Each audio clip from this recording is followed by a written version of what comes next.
Hey, how's it going, everybody? Welcome back to the channel. Today I have a quick little how-to for how to put a e-brake into a Mark 7 GTI. So my e-brake, I'm gonna set this down before I break it.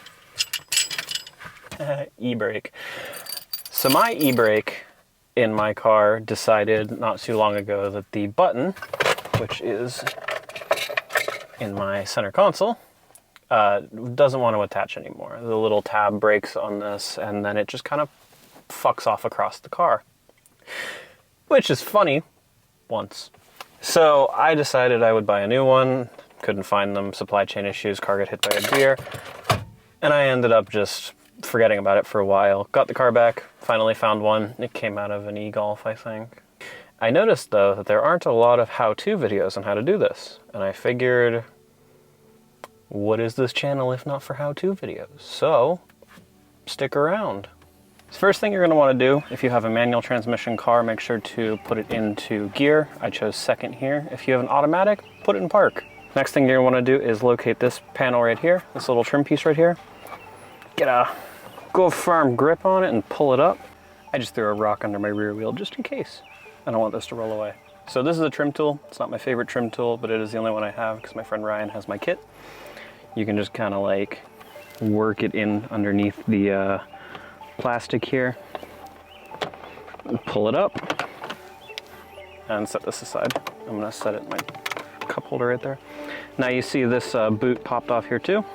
You're gonna want to get this up, take your hand, wrap it around this, and pull. And probably clean this while it is off. All right, welcome to the back seat. So this is your rear HVAC controls and vents and stuff. This needs to come off. It's super easy apparently. Just slide this forward and just pull. So there's these two tabs right here. 1, 2. You have to get a little pry tool. I'm going to use the 99-cent piece again. Grab it up here and pop them upward. So I've realized now that I'm not going to be able to take this out or take the handbrake out without taking the center console out, which is okay. It's not that many bolts. There's two, I believe T25, although I will correct later. And then way down in here, there are two more.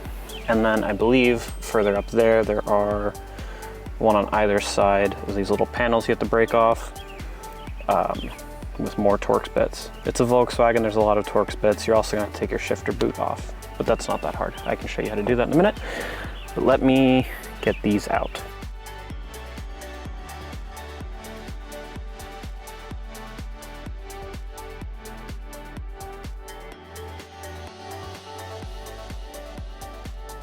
All right, time to move forward. So now, this stuff has to come off. All right, so I did skip a step here because I am trying to figure this out as I go. You are going to have to remove, get back. You are going to have to remove your little cubby bucket here.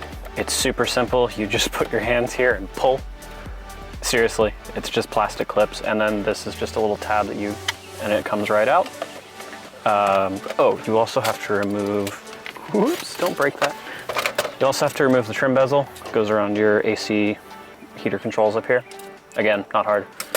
And next you're going to need a T20 for 1, 2, and then 3 and 4 right here. And also you need to pick this up. I would remove it, but frankly, I don't want to.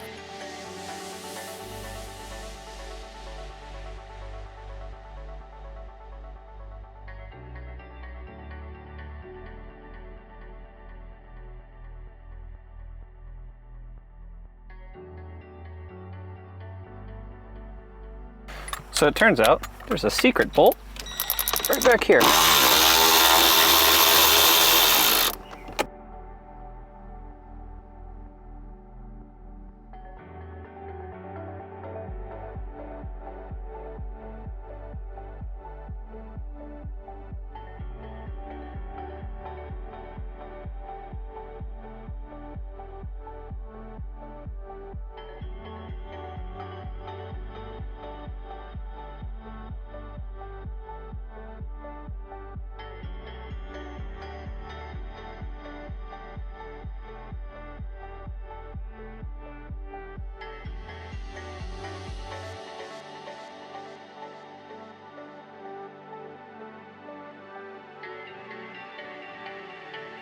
right, well, I don't know when that turned off, but as you can see, there's no more center console here. I don't know if I've mentioned this yet, but it's really hot in here.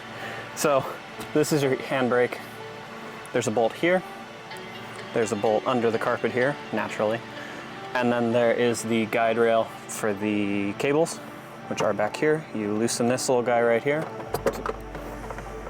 Let me see if I can make this go away. How much do you want to bet I'm going to forget to put that back in? As I said, bolt here, guide rail right here, so you'll just loosen this up. I'm going to take a bet and say it is a 10 mil.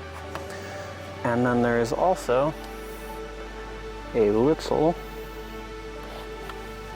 wired connection right there that I need to get free. So yeah, I guess I'm going to try to get that out now. Judging by the way this is going so far, I'm gonna say this is gonna take a minute.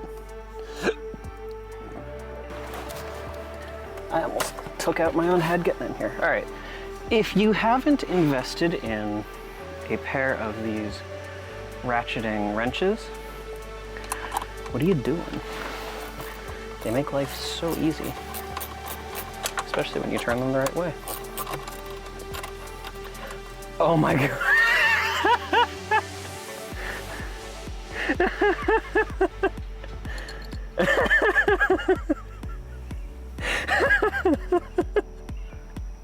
You've got to be fucking kidding me. So,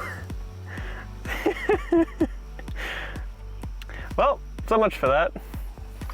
Hey, if you are going to invest in these ratcheting wrenches, don't buy the Harbor Freight version. All right, take, who knows?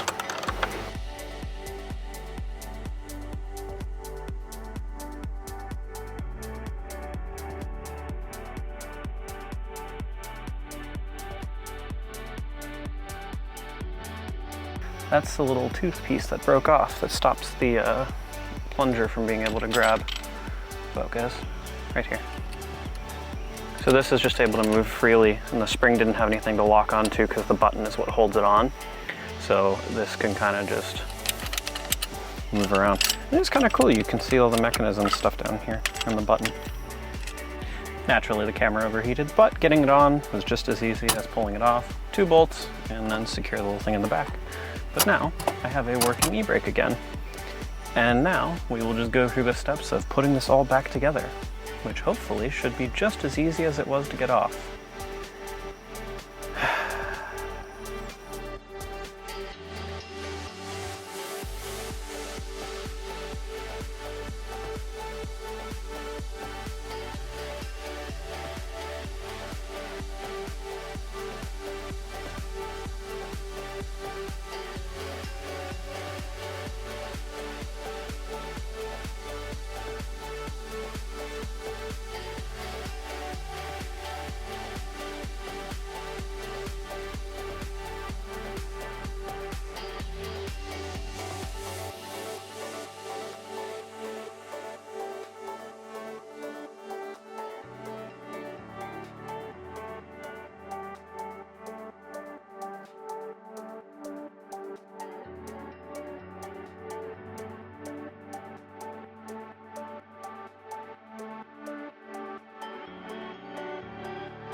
And don't forget, since we are finishing this up, put your little beauty panel back down.